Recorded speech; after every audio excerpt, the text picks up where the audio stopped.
காய்ச்சல்லாம் நல்லா பிடிக்கிற ஸ்டேஜ்க்கு வந்துருச்சுங்க. சரி ஓகே பிடுங்கிரலாம் அப்படின்றதுனால பிடுங்க ஸ்டார்ட் பண்ணியாச்சு.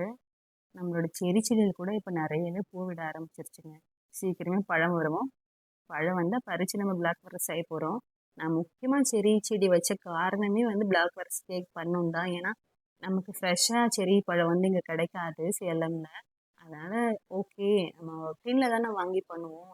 ஃப்ரெஷ்ஷா வந்து பழம் வந்துச்சுன்னா, அதில பண்ணி பார்க்கலாம் அப்படின்றதுனால நான் வந்து வச்சிருக்கேன். அப்புறம் அப்பப்ப வந்து குடமிளகா சாப்பிட்டுட்டு அந்த விதையெல்லாம் போட்டு வச்சிருந்தேன். அதில நெறைய செடி ஒட்டுக்கா போய் நெறைய செடி வந்துருச்சு. எனக்கு டைம்ல நான் பிடுங்கி பிடுங்கி தனியா வைக்கலங்க.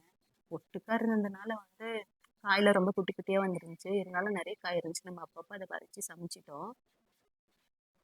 ஒட்டுக்கா கிட்ட கிட்ட கிட்ட நம்ம எப்பவுமே விடக்கூடாது. செடியெல்லாம் ரொம்ப அப்படியே சுருங்கி சுருங்கி போன மாரி இருக்கு பாருங்க. ஸோ கொஞ்சம் கேப் விட்டு எப்பயும் பதியம் போட்டு பத்திரமா வைக்கிறது தான் நல்லா வரும். நம்ம அந்த மஞ்சள் செடி புடுங்கும்போதே அவ்வளோ சாட்டிஸ்ஃபையிங்கா இருந்துச்சு. நம்ம ஒரே ஒரு கொத்து தான் வச்சோம். அது பாருங்க எவ்ளோ செடி, எவ்ளோ காய் வந்து வந்திருக்குன்ட்டு. மண்ணுக்குள்ள ஒரு ஒரு செடியிலயுமே நெறைய காய் இருந்துச்சு. பார்க்கும்போதே நல்லா சாட்டிஸ்ஃபையிங்கா இருந்துச்சு உண்மையாவே. நம்ம பொங்கலுக்கு வந்து சாமி கும்பிட்றதுக்கு ஒரே ஒரு கொத்து தான் நான் வாங்கினேன். வாங்கிட்டு அத வந்து ஒரு 2 மாசத்துக்கு நல்லா முளைச்சிருந்துச்சா, அத வச்சதுல வந்து நமக்கு கிட்டத்தட்ட 6 1/2 கிலோ கிட்ட ஒரு கொத்துல 6 1/2 கிலோ கிட்ட நமக்கு காய் கிடைச்சதுங்க.